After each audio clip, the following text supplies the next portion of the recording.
Welcome back. 10:48. And with Mary, Beyond the Shelves with Hayner. Hello. How are you? Well, we talked last Wednesday. We did. Yeah. It was a Hayner Wednesday. It was a Hayner Wednesday. Usually it's a Hayner Monday, but last Wednesday it was a Hayner Wednesday. We were a little snowed in on Monday. Well, and how is before we start, how is the genealogy? Is it still closed? So it's still closed. Our boiler went out in the basement, and it was 41 degrees in there, and so the staff's hanging in. I've got my heated vest on and blankets and scarves. I think I saw somebody walking around. I think wearing one of the slanket things, But we're hanging in downstairs. But genealogy, it's just too cold to have patrons in the building. But the good news is that a lot of our genealogy materials are digital, so you can walk just right across the street at the downtown library and access those. And the mall library's open, so everybody's open except genealogy, which Kane is, God bless them, they're there right now trying to get it going. So yeah, good for them. Yeah. I hope it all works out. Thanks. And you're back up and running. It's chilly, so yeah. How were your week of events? Good. They're really good. We had our puzzle. I think we had our puzzle competition since the last time. It was completely full, and we had the winner did a puzzle. I think it was a 1,000-piece puzzle, if I remember correctly, and they had that done in less than, I think it was an hour. And the first place, second place, and third place were within like a minute or two of each. So it was pretty amazing. That is amazing. So that was completely full for the adults. We had the teen competition in the afternoon, and it was full. The teens had a great time with that. Good. And we had our family in the 4 to 5 o'clock, and that went really well too. So my niece, my family competed in that one, and she was very upset they didn't get first place. And I said, well, I've unlocked that my little niece, her name's Mary, is a pretty competitive little girl, apparently. So you learn a lot about people putting puzzles together. Better luck next time, or don't let it happen again, depending on how you feel about it. Yeah, exactly. Yep. What's coming down the pipeline? So we've got the Vintage Voices players. They're going to be we talked about this last Wednesday, the Lovejoy Legacy. So this is, if anybody's ever been to Vintage Voices, or if you've thought about going to Vintage Voices and you're not really sure if it's something that you want to do, you can come to this program. And normally at Vintage Voices, that is going to be, not to cut you off, they have some really talented. They really do. Because I mean, we've all been to the field trip of hell, so to speak, where you get the guy that's kind of there and he's reads droning his line. On, and but they live their character. They really not do. Their character, because they aren't characters. They live the person. The person. Well, and they do. So the library is involved with Vintage Voices in that we do a lot of the research for people, and then hand them the packet every year. The actors get a packet of information about the person that they're going to be portraying, and keep in mind this is a real person who lived in Alton or worked in Alton or somehow associated with Alton, who's buried in the cemetery. And so this is an important piece of our local history. And so then the actors take all the research that we've done, they take it and they write their own script. Yep. So they really get into this character and, well, as you say, into this person, and then they portray this person. And so this is taking people that have been associated with Lovejoy over all the years of Vintage Voices and bringing them into one program. So we have Celia Lovejoy, who was his widow, William Scotch Johnston, who was a free black man who secretly buried Lovejoy's body, Amanda Kitchell Shavers, whose freedom was secured when the citizens of Alton bought her freedom for her. They came together to purchase her freedom. Thomas Dimick, who was the first person, or who led the effort to build a Lovejoy monument, and Isaac Kelly, who was the first official Lovejoy grave trustee. So we're going to have all these people. They're all going to portray their characters associated with Lovejoy. So that's Thursday, February 12th at 6 p.m. at the mall. This in a bad. It's really great to see that his legacy and all that. It's still very much interested in, and not for because you see sometimes for 10 years everyone's really into something, and then it kind of tapers off, and it doesn't for Lovejoy. It doesn't for Lovejoy, and I think part of it, like you said, somebody might write a best-selling book, and then all of a sudden the little cottage industry sprouts up around it, and then the subject, then the interest goes into the next big book to pop up. Yep. But Lovejoy sort of is.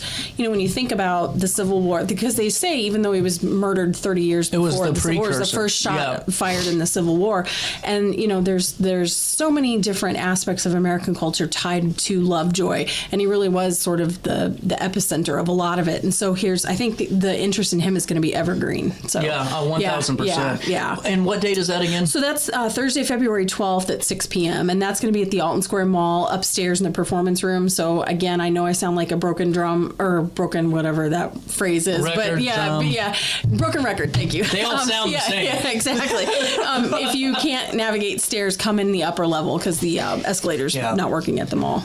Well, and that way too. How many is there going to be? Do we need to call and register for this one? If people could call and register for that, you can call our 800 number. It's 1-800-613-3163, or you can just go on HaynerLibrary.org, look at our events calendar, and the number will be there. We do still have seats, but it is filling up. So.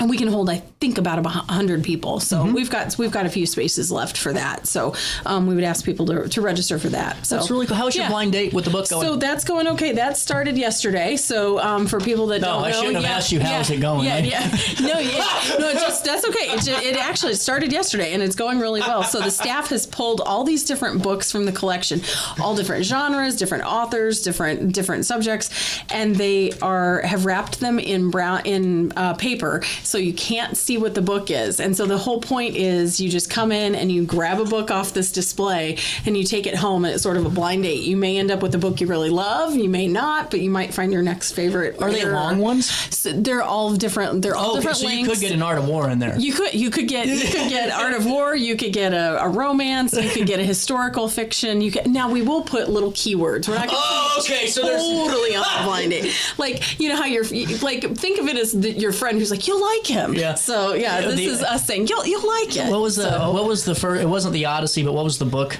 Is it the Iliad? The Iliad, the Odyssey, and the Aeneid. Yeah. So you could end up with that. You could end up with next year would be the title of that. the murder of Roger Ackroyd. You could end up with whatever you want. You don't know. You just don't like know. It. Yeah. So and then we've got like little chocolates and things to go along with that. So make it a little more palatable in case you get one you don't really like. I'm guessing your murder mystery's full. That's totally full. So we have this is the second one we've done. They just kill it with you guys. I know these. No pun intended. Yeah.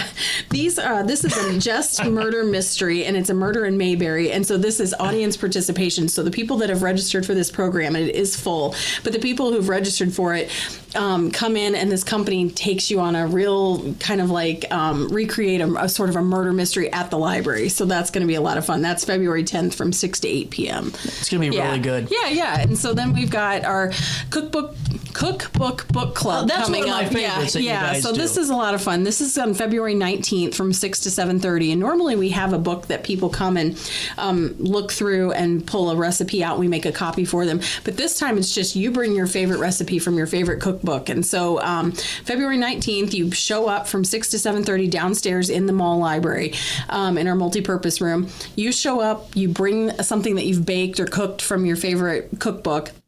Bring a copy of the recipe with you, or bring your book and we'll make the copies for you. And then you can talk about your recipe, cooking, tips, tricks, different things like that. Are you getting a good community out there? We are. We really are. And all ages. So this is a really great family. That's what I was kind of curious this is a really great family event. So if you want to like cook at home with the kids and then bring it, we have lots of kids that have been coming with their either their parents or their grandparents. Wow. So it's been a lot of fun. Yeah. That's fantastic. Yeah. So that's going on too. So what else are we talking about? So we've got some. We talked about George Provenzano is coming. He's going to be here on February 25th. I think that'll be before the next time I come. So George is going to be talking about the deaths and funerals of Abraham and Mary Lincoln's two sons, Eddie and Willie. So it'll be talking about the Lincoln's life as a family, their grief that they experienced, how their children died, sort of how children, the lifespans of children back then were, you were lucky if all of your children survived through infancy or childhood. And so we're going to be talking about all of that. And so that'll kind of a different not take, but a different aspect of Lincoln's life that we don't really talk about all that much about, the loss that he suffered as well. We always think about his life, being taken, but while he was alive, he suffered the loss of his children. The tragedy that surrounded them. Yeah. You know what's interesting? I just did a quick look. I didn't know this because I thought, was Willie Lincoln the first presidential child to die in the White House? Not the case. So apparently Andrew Jackson had his adopted son die in the White House before. Really? And then John Adams lost an infant son, not while in the White. They weren't actually inside in the White House. Yeah. So it's just interesting. And then obviously you had Coolidge and all those other ones. But the Kennedys also had the loss of a child too. And look at this. Just before his inauguration, Franklin Pierce lost an 11-year-old son. Really? Yeah. See, you don't really, you don't think about that. And then how that affects. Exactly. And during it's not like you're governing now, because now is terrible, but to be, I'm sure, any elected position. But back then, you're on the start, you're in the middle of the Civil War, your son's literally dying, and how do you handle it? How do you handle it? And then it also, the humanity that it gives to you, not that I think Lincoln needed it, I think he was so humane, but the humanity of you are sending, these sons of the Union off, so you can relate to these parents that are going to be losing their children. And so that really had to affect the way that he thought about war and thought about the loss of these men that were going off to fight. So it's going to be a really, and if you know George, it's going to be a really good program. I really am interested about the DC. So DC, we have Lucretia Huff is coming. She is a licensed tour guide, and so she's going to be giving us this. I guess I should say George's program is February 25th at 6 p.m. at the Genealogy Library for the Lincolns, and then this program on Washington DC is March 10th from 6 to 7 at the Alton Square upstairs in the performance room. She's coming. Lucretia is a licensed tour guide, and she's going to be giving a 1-hour presentation on all of the landmarks and historical monuments in Washington DC. So she's going to talk about the history of like the Lincoln Memorial, the Jefferson Memorial, the Washington Monument, the White House, all of the things that when you think of Washington DC, the Vietnam Wall, all of those. So she'll be giving a history of all of those, and she'll have obviously photos and things to go with it too. It'd be so cool, especially if you have like an upcoming trip or something and you want to get some insights before. Exactly. That'd be really cool. Yeah, and for, just somebody that if you've never been to Washington, or if it's been a while, or if you're thinking about going, even if you just like history, you don't have any intention of going, but you want to learn more about it, it's going to be a really good program. I think everyone should. That's really cool. Yeah, and I think we talked about that, the school trips that we used to take. Those were always fun. So what else is coming down for kids? We've got some kids and teens. We've got all of our Valentine's Day, it's February, so all of our Valentine's Day programming. And we've really been trying to, we realize that parents work. And so it's hard for you to, like, if we have a 10 o'clock in the morning story time, not everybody can make it because most people are at work. So we've tried to have a lot of, when it comes to holidays, different passive programs so that families can come in anytime the library's open, drop by the kids space or the teen space area and participate in passive activities. So we have our Valentine's Day card station coming up. So we'll have all the craft materials out. That's February 9th through the 14th from 10 a.m. to 4 p.m. And so that's that whole week, so even including the weekend. And you can stop by, you can make Valentine's Day cards for your friends, your family, that kind of thing together. Then we have a Valentine party that we're having from 3:30 to 4:30 on February 13th for the kiddos. And we're going to have a yoga story time. So we have Sanjoria Sidner. She's going to be coming in, and she has written a book called Our Family's Doing Yoga. And so she's going to come in, and we're going to have a story time with the kids, and then we're going to teach them how to do some yoga. And that'll be February 28th at 10 a.m. and then again on March 28th at 10 a.m. So we've got that going on. I really just like every bit of what the library has, because it's not just a whole catch-all event ever. Where you can kind of get all the kids in one spot and then get them to hang out. It's really tailored towards interest, and even younger parents out there that might not, maybe it's work from home or one works and the other doesn't. These are great things to take your children to and really develop friends, community around yourself. You can. Cool. And we get that a lot. In fact, one of the families that participated in the family story time or the family puzzle competition, I believe they were friends. I feel like they were friends from meeting at story times. I could be wrong. And they came together. They kind of formed their own little team for the family puzzle competition. So, families are meeting each other, parents are meeting each other, and it's a great place. Grandparents are meeting each other, caregivers. It's a good way to meet somebody else who has that interest that you do as well. So we have that coming up. Other thing that we have, our Children's Department just started sensory bins. So these are bins that you can come in Monday through Friday from 9 to 4, and you can ask for one at the desk in the Children's Department. And so they're all different kinds of, they're different themes, but they're activities in a bin that you can work with your kids. So there's touch, sight, smell, that kind of thing. And they're all themed, and it's helping them learn fine motor skills, literacy skills, all the things that you would want them to learn while they're young you can just come in and use those in the library, and we have all the pieces, parts, and then you just turn the bin back in at the front desk. So I like that. Yeah, it's a good one. It's a really good one. Another great incentive to have your Hayner library card. Absolutely. Anything else? Yeah, so we've got some teen programs coming up too. So we've got a couple of teen programs. We have one. It's the teens are also doing a Valentine's Day card station, a Valentine's card station. That's February 2nd through the 13th. Anytime in teen space at the mall, just stop in and you can make cards.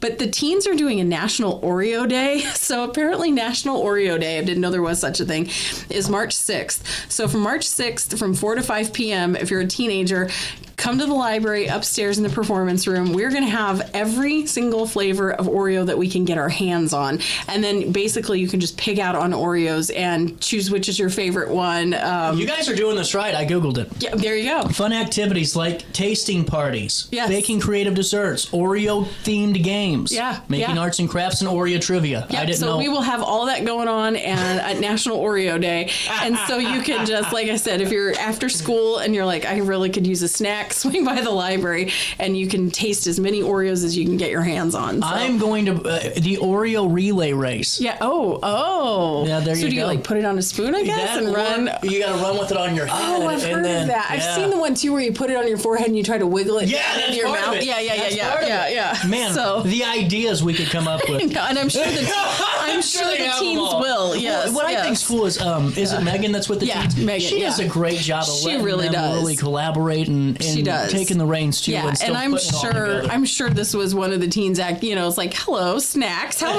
can we get snacks? And that's the other thing too. The teens, if you feed them, they will come. So the teen programs, there's always snacks. So yeah, you can come to that. So yeah, I love it. Yeah. Mary is that it? That's for now. The floor is yours, Senator. I'm done when you're done.